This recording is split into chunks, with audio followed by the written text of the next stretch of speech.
Alright guys, you know the drill, we're back in Palworld and today we'll take a look at the full combat Pal progression from level 1 to level 80.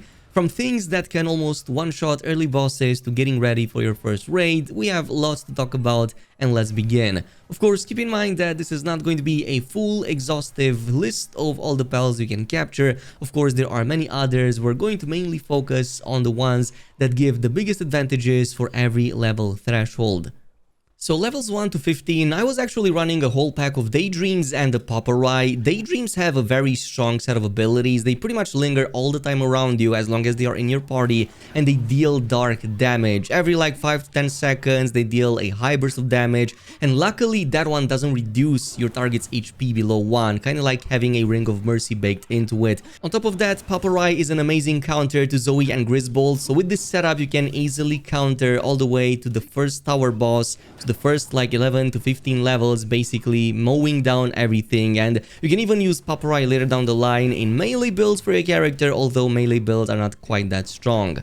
You can also add a Herbal in the mix. It's actually one of my favorite low-level pals in 1.0 because it gives you full-on resurrection. So not only does this help on survival mode if you want to go with that route, but it's also part of a setup that lets you capture literally every legendary pal boss in the game before you even hit level 20. I covered that in the previous videos, totally check that one out if you want to see the whole setup, but Herbal is extremely important for that, so definitely pick him. Now, the moment you hit level 10, you're going to want to immediately get your Incineram up and going. You can actually farm a whole bunch of them below this windswept island watchtower right here. The mob over there spawns them so quickly, you don't even need to leave the area. A few seconds after you defeat the previous one, another one will spawn, so you can just capture them until you're bored and then condense them. But this guy, once you hit level 22, you can basically double spam his strongest ability, which is the Hellfire Claw. So once via the saddle to activate it manually, and then he also uses it himself automatically once you reach level 22 and you select it on the skill bar. Plus, if you condense him, the max damage multiplier on it can be up to 2.5x, which is really strong. Which now brings us to levels 15 to 30, and of course we do have quite a lot of options. These are not all of them in the game. However, what I typically go right after this is a Van Worm. This is going to boost your damage against enemy weak points, which you pretty much do all the time with your character. So especially if you're going with any bow builds, there are a bunch of level 20 to 22s exactly on this side of the map. Plus you can make them your first starting mount and skip Nightwing altogether at this stage. But very awesome. It can even couple with a bow build later down the line, especially if you add something like Robin Quill in the mix. That's going to be like level 30 and whatnot. And in the later stages, bow builds are actually some of the strongest in the game. I'm not even kidding. You can definitely go with Robin Quill Terra, a Lumen, as well as either a Van Worm or even better, a Van Worm Christ. However, that's going to couple better with the compound and the advanced bows that you get to unlock after level 42 and then after level 67. So for the time being, just use Van Worm as an extra DPS for whatever weapon you're currently using. That extra 40% is still a really big difference to have at this stage.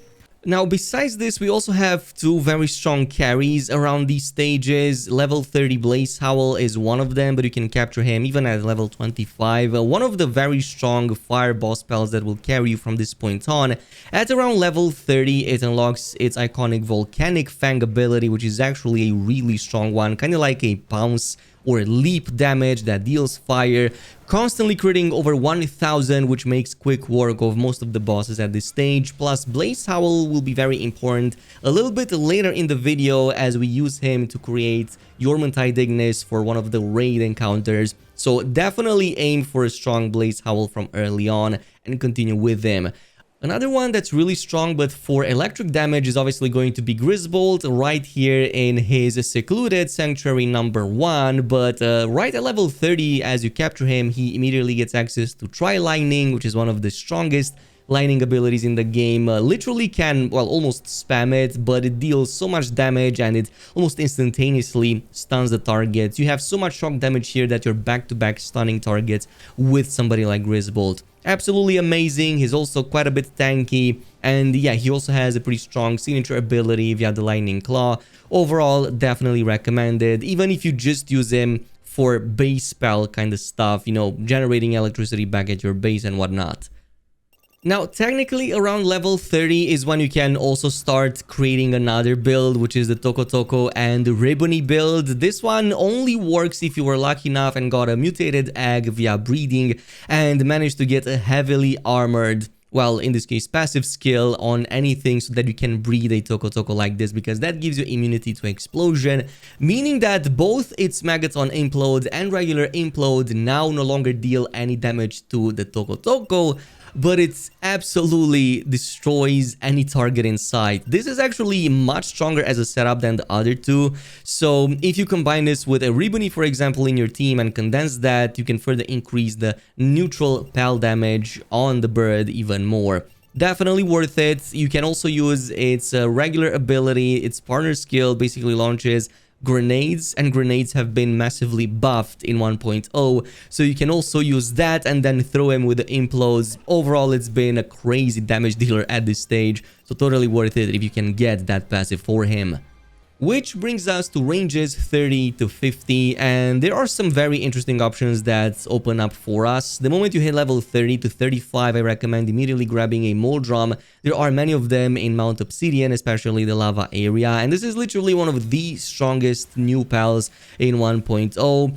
However, not really completely at this stage, mostly after level 50, so after you unlock the Magma Spit and the Magma Laser, Mole Drum's two exclusive skills, which stack up insane amounts of damage, especially the laser, kinda makes it look like a Godzilla with the laser coming out of the mouth and whatnot. But even until then, it does have access to some very strong fire and earth skills, so it's still worth pursuing. Now, we're going to skip a few of the lower level mobs at this stage and jump straight to a very strong one, which is going to be Celine. Now, she's been moved to some of the new areas and now is a level 70 capture. However, we can get her as early as level 45, give or take, because technically she spawns between level 48 and 52 in the Sakurajima meteorite events. And she actually seems to be a very common occurrence, so whenever you find a meteorite, go to it, because there's a high chance a Celine will be in the area. And what she gives you access to are, well, quite a few versatile options. One of the strongest neutral abilities in the game, which is the Holy Burst. With a whole team of her, you can definitely take down some of the raid bosses later down the line, but it's also a very strong ability to use in a 1-against-1 scenario. Her ultimate is also really strong via the Star Mine, and you can definitely go with the Moonlight Beam as well. Moonlight Beam is going to be absolutely amazing at damage, at least at this stage, but she's also a great mount to fly with. She actually can fly relatively fast, so it's worth creating the saddle at this stage. I believe it's a level 47 unlock. So overall, a very versatile pal to have that can be useful all the way until the end game. There are a couple other recommendations I have at this stage, besides everything else we've been talking. Don't let aside Pierre Dawn. It's a level 50 unlock, but you can probably get it a couple of levels before that. And this is a very strong ground mount to have because of its Horn Burst ability, but yeah, all of the other ground skills it possesses are very strong.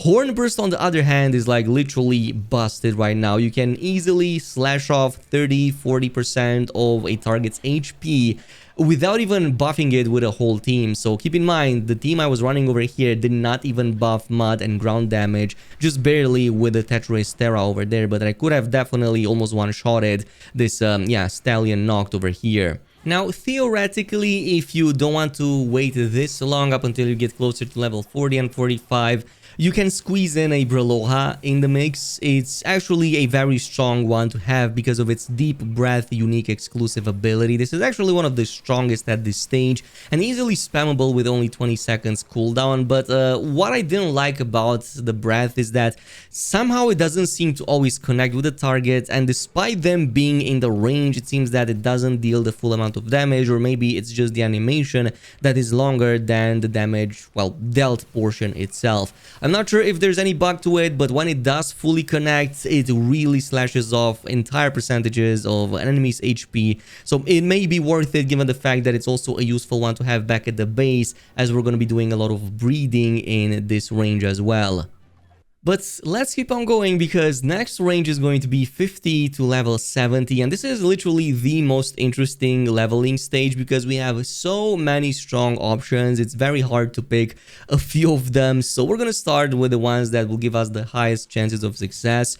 And between level 50s to 60, especially as you're close to level 60, I recommend immediately capturing a Frostallion, going right here in the Icy Mountain region, and instead of fighting it, wait until nighttime, place down any of these like fireplaces and wait until it burns to almost 0 HP. That's going to give you a massive advantage of easily capturing it, which is going to make the capture process of some of the next spells a lot easier. And Frostallion is still one of the best S-tier spells, even in 1.0, part of many of the raids if you want to use it like that, or even as a mount in and of itself is going to be extremely strong. It's one of the fastest mounts in the game and has the frost mechanics. Absolutely worth it in my opinion. With it, once you've got it, you're going to want to immediately grab yourself a Necromus and possibly a Palladius as well from the northern side of the desert region. Yeah, the Frostallion we just got should make that a lot easier. But for this, we're going for the true GOAT, which is Necromus, and one of the main reasons why he's the GOAT is because of his Twin Spears ability. This guy will literally carry you in like most if not all of the hard tower boss encounters in the game. At the very least, that's been the case for me if you build it properly. And that's because Twin Spears is an insane ability. So basically how this works is that he constantly pokes targets with his spears basically. But unlike you, who will likely miss if you use it, he will not miss the majority of the time. So when all of the Twin Spear attacks connect into the boss, you're slashing off tens of thousands of HP in mere seconds. And of course, also has access to Apocalypse, Dark Wisp, and a whole bunch of other ranges. Legend, of course, is by default on him. So now you can also add a Legend in the mix when breeding with some of your other companions and pals back at the base.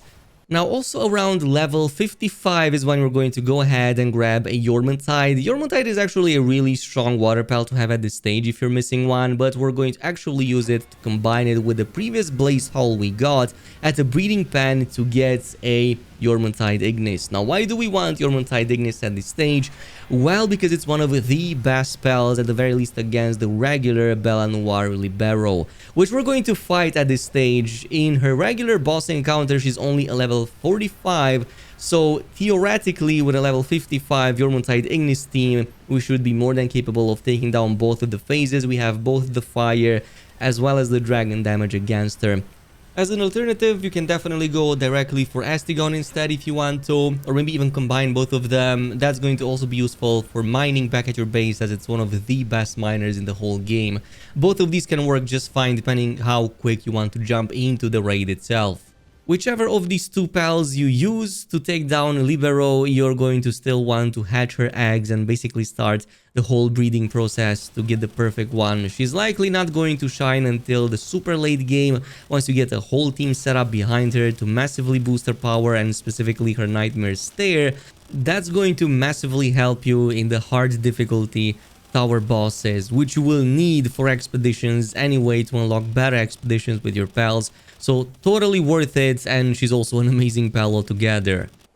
Now, also around this range, once you hit like level 55, I recommend also farming Duelith, and that's because of the wind burst mechanic he spawns with. At this stage, it's going to be fully unlocked as an active ability, and that's going to be one of the strongest skills in the game to almost one-shot the Moon Lord. Well, you will need a whole team of Dueliths, but if you want to farm a lot of IV fruits and get even stronger teams of pals, you're going to definitely want to run with this. Get like 10 or 15, maybe you don't even need that many, but definitely go with as many of them as you can condensed, and you can farm Moonlord on repeat so easily. The regular version, which is going to be only level 50 for now at the current level you are, should be easily farmable for a lot of IV fruits, which again you can funnel back into your teams, make them even stronger, and get them ready for the ultra raids in the end game. A quick tip, by the way, if you're struggling with survivability for your character, definitely get Sylvagus. Once you hit level 62, it's a boss you can easily farm right here in the Fabric Island. And if you max Condense it, you can massively improve your shield regen and also reduce the damage taken by your shields 60% and 80% respectively, which you can also combine with Idiosyncratic to increase your regeneration even more. So absolutely crazy. You're almost not going to die at all no matter what you're fighting. Even fighting hard tower bosses with a maxed out Sylvagus and also with the maxed shield in the game, almost like doesn't even scratches you. That's how strong it is. Give it a go. If you're struggling with survivability, it's going to be worth it.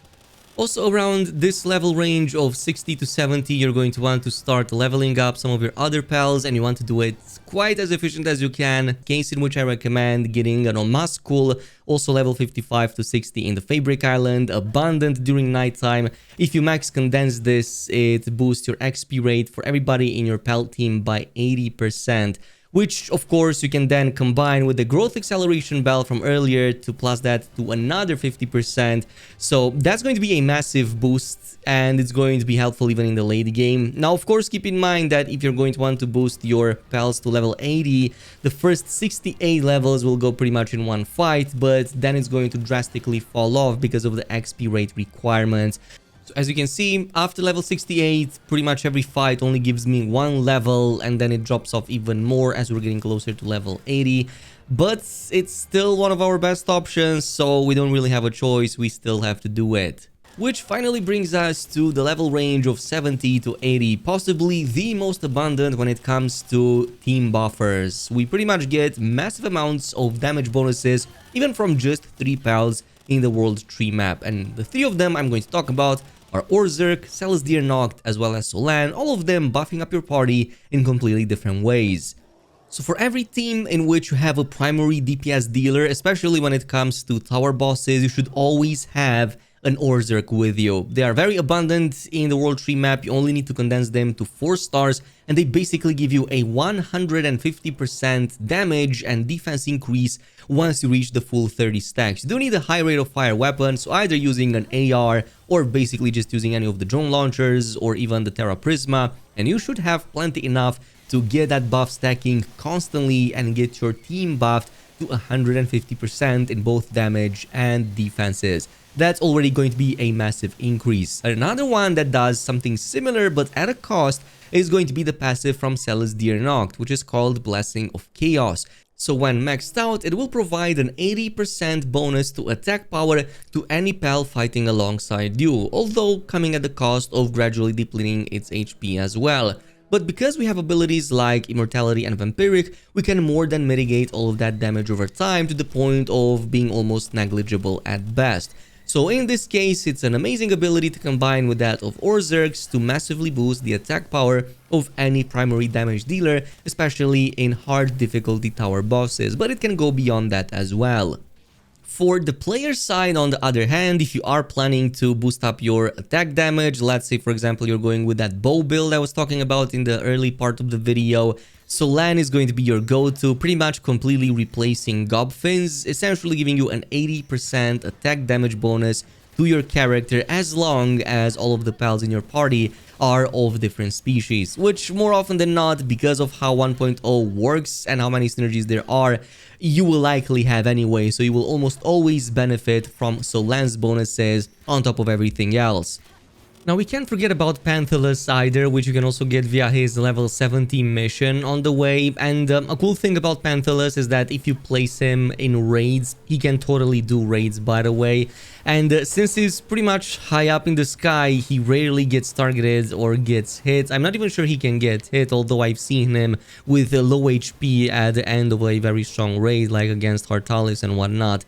One thing about raid, Panthelus is that he's not going to use his full kit of abilities. He's basically just going to do a barrage of regular splash attacks, I guess, or whatever you want to call them. Not the highest damage, but it's reliable and it is consistent, and it does seem to work against most of the raid bosses. However, in the open world, it's a whole different story because he's pretty much bringing the Cataclysm. Also because of his size and because he's not consuming any stamina, technically he may be the best mount in the game, and the speed is pretty much like top 2 out there, unless you're taking some of the other advantages that Adrolon may have. But I didn't want to cover mounts in this game, that's why I didn't cover him as a mount, nor Adrolon as a mount, or Jedragon for that reason. I think that most people will still use them as mounts and go with something else for damage, or at the very least combine both of them. Now, a few honorable mentions, and keep in mind, we are likely going to cover these more extensively once we cover all of the raid bosses on the ultra difficulty, but some of the other very strong pals to get are, of course, Neptilius as your water pal against Blazimuth Rio if you want to go against him, both the normal and the ultra difficulty. Yeah, especially the Thalassonic Laser and the Geyser Gush, which I believe has been buffed since a few patches ago, are absolutely amazing at dealing damage. So much freaking water damage against it. It's going to be one of the best in the game. Probably Xiaolong as well if you want another alternative, but in the World Tree region. However, keep in mind you cannot get a legend on that, but Neptilius is a legendary mob, so it can definitely have it, and he's also definitely capable of soloing tower bosses with proper builds. We're also going to replace Duelith with a Dandylord, a much better version. Even if you want to just use the Wind Burst, you can actually make a raid team which is excellent against the Moonlord on the ultra difficulty. But Dandylord has another advantage, it's one of the best at poison debuff. So activating his partner skill and combining that with a Prickster and the Bakemi now both increases our damage by 65% against targets that are poisoned, and also debuffs them in the process via Bakemi to reduce their damage or attack in this case by 80%. So now you have an endgame pal that's amazing both at raids but also at single target hard difficulty tower bosses, and he kinda has the prancing going on for him, which is nice. You should not skip Muldron Christ either. It is a level 78 boss in the Frost region of the World Tree, but it's literally the best right now against the Xenolord and Xenolord Ultra. So if you're trying to go with a team like that, yeah, getting this guy is going to be amazing for his Ice Laser and the Ice Spit, basically the Frost versions of the Fire Muldron we had, and just as crazy but with intense amounts of freezing the target permanently solid. You can spam it so easily that it almost stun locks Xenolord almost through the entire fight. Again, we're gonna cover this and many of the raid builds in the future videos. If you want to see that, let me know in the comments. In the meantime, thanks so much for watching, and I'll see you guys in the next one.